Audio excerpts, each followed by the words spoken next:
Yo, what is going on, Vulcan Turtle family? I hope you all are having a fantastic day. NAIC is literally right around the corner. We are about 3 days away from NAIC, and I know that there's quite a few people out there that are still struggling on what they should play for the event, and I am here to help.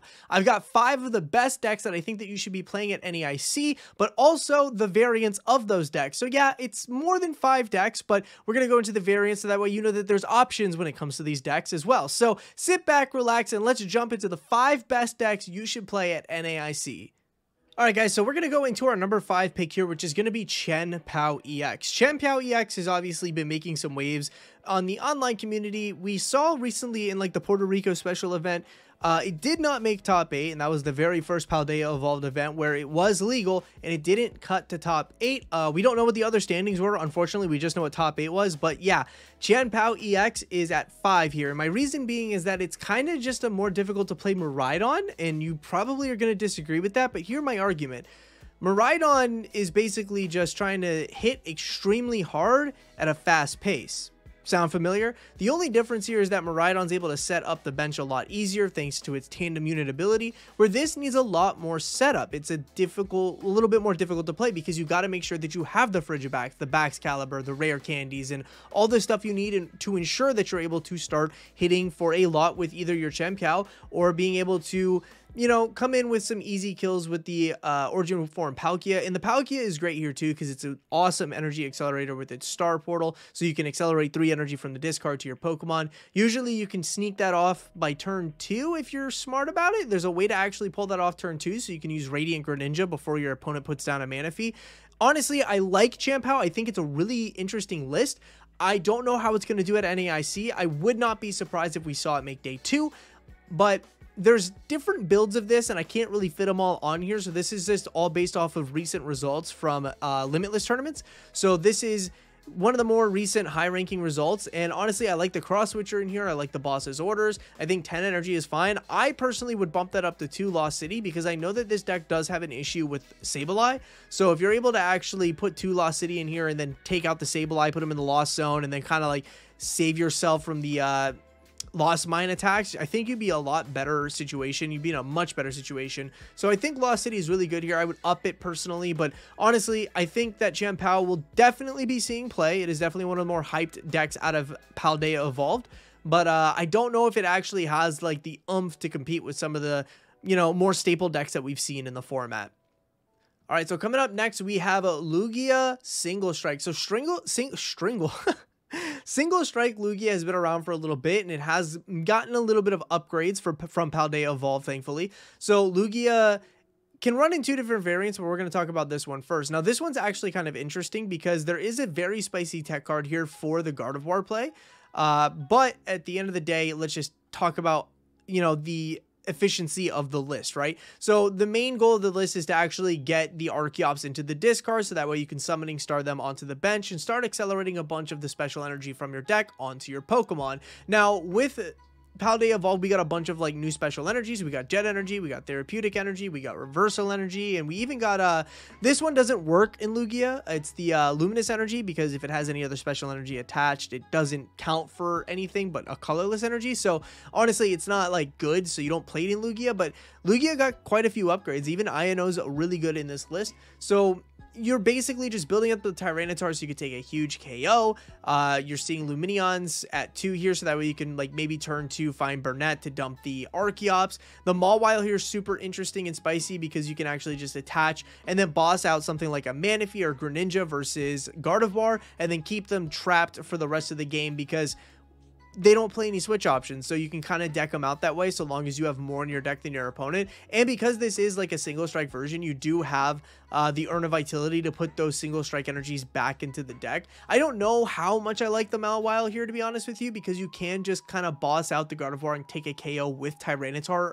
I think you can get there with Yveltal. You can definitely get there with Yveltal with the single strike energies. So you have ways of actually dealing with Gardevoir and Mew. So honestly, it's, you know, I don't know why the Mawile is exactly here, but I do like the versatility that this deck does bring. You can go into a lot of different matchups and come out on top. Even Lostbox probably isn't going to be too hard for you because you can Cragalanche with Tyranitar, mill your opponent's Lostbox deck, and still get KOs on things like Comp Base. So I really like the Lugia deck the Lugia deck here. The single strike Lugia is very good. We've seen it in many tournaments in the past, so obviously it does have a reputation to keep. But the new variant from Paldea Evolved is actually a colorless version. So you're not playing a lot of Pokemon here with any sort of, you know, element, right? You are playing the Luxray. You are playing things like Lumineon still, so that way you can search the deck, but it's not there to attack. You do have Drapion because we all know that, you know, Tyranitar in the single strike version obviously can help bring down Mew pretty easily, but Drapion is here for that Mew matchup because you don't have really a good way to actually OHKO Mew without the Drapion. So I really do like the Drapion in this list. But your main attackers here do end up becoming Lugia, V-Star, and Snorlax. So with that being said, you are a little bit more flexible than the other version. So if we go back to the other version, you'll see that there's not very many like single prize attackers. I guess you got two, and then like, you know, in this you've got two as well. I think the one interesting piece here that I do like is the Weirdeer V. Weirdeer V has a really cool ability that if it's on the bench and goes into the active, you can move all the energy on your field onto Weirdeer, and then you'll do 40 times for the amount of energy that are on Weirdeer. So you can actually take huge KOs with this guy. Things like, let's say, Urshifu VMAX, I think is one of the biggest Pokemon VMAXs we have in the game right now. And you can actually get an OHKO on it with Weirdeer. So you do have ways to actually, you know, sneak those in. I like the Luxray here because if you are behind in prizes, like let's say your opponent knocks out your Snorlax, you can bring out the Luxray because Swelling Flash just allows you to play it, and then you can put a reversal energy onto the Luxray and then take a knockout on opponents Lugia V-Stars, or even like Palkia V-Star if you're up against Chien-Pao. So I really do like this list. It's interesting. It's the new one on the block, so we'll see how many people are confident enough with bringing it.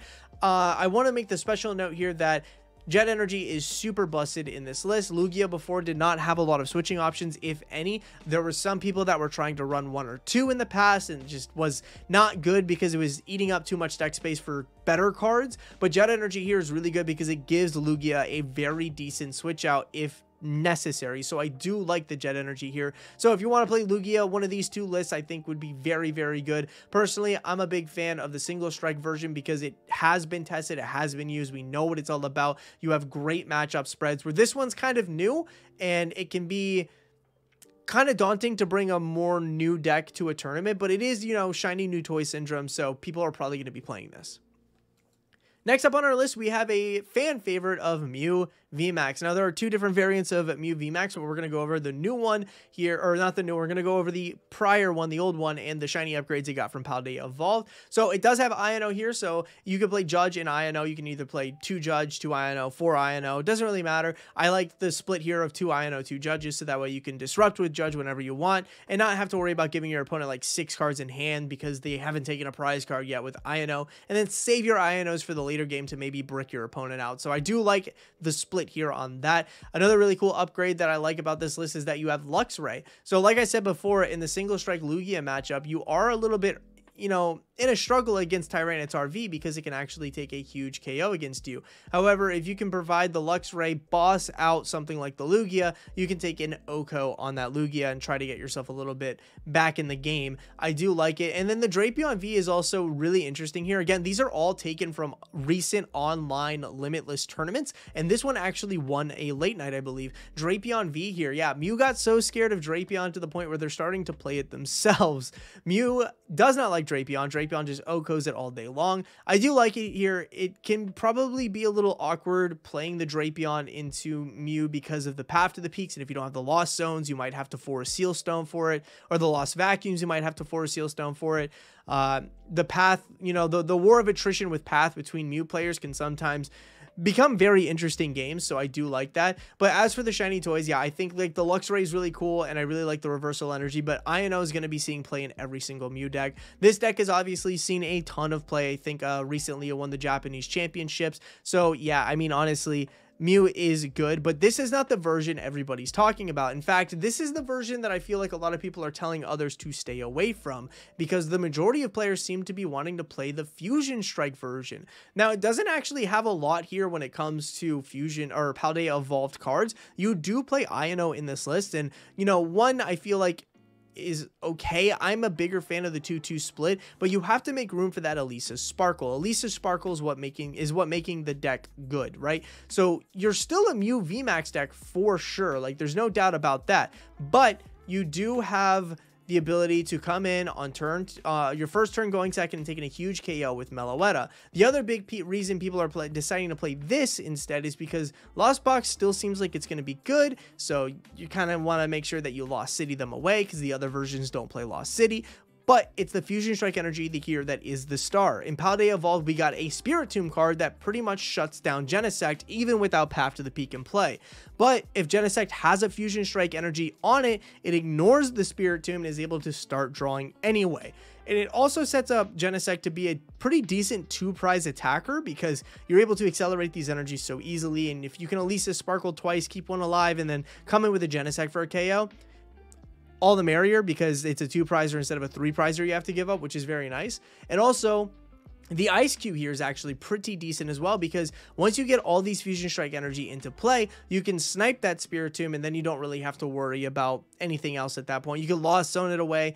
You can even try to kind of trap something in the active spot, play a Lost City, and then knock out something on the bench with Lost City, or with the Ice Cube's attack, the Block Slider, I think it's called. So honestly, I do like the Fusion Strike version. I'm actually very surprised that Fusion Strike wasn't as prevalent until Spiritomb was printed.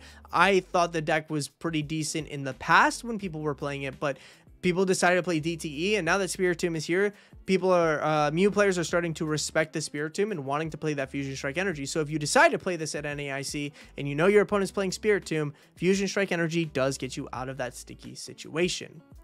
So next up, we have Lostbox Kyogre. Now, I've heard a lot of arguments online about Kyogre maybe not being super prevalent or good anymore simply because of Iono, and if decks play multiple Ionos plus judges and stuff like that, the disruption alone can really throw off your Kyogre plays. But it's still 100% could be a thing. Now, this is a version that plays 2 Manaphy and 3 Sableye, so you're not really relying on the Kyogre to take knockouts here. You have a Snorlax, you have a Cramorant, you have all these Pokemon, so that way you can still kind of take cheeky prizes early, but you're mostly relying on getting a bunch of Sableye set up and spreading damage all over the place, so that way you can take knockouts with that instead. I do like this list. Now, personally, I don't play Kyogre. I've played a lot of Lostbox, and I don't play Kyogre. For me, it's just too difficult. So if you're not like a player that's been around for a long time, I would personally stay away from Kyogre builds. Just because it can be a little bit difficult. You're going to get tunnel vision. You'll be like, I need to get my Kyogre off. It's called Lostbox Kyogre. I have to play Kyogre.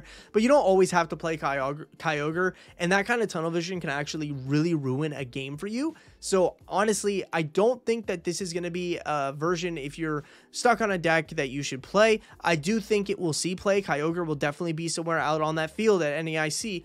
But if you're somewhere in between a rock and a hard place, I wouldn't suggest Kyogre, because it is a very high cap, because one little mistake, you're probably going to lose the game, and that's not going to be great. So yeah, I would steer clear for this. But if you do want to play Lostbox, I would highly recommend the Turbo version. Now, this is the Double Stone Turbo version, right?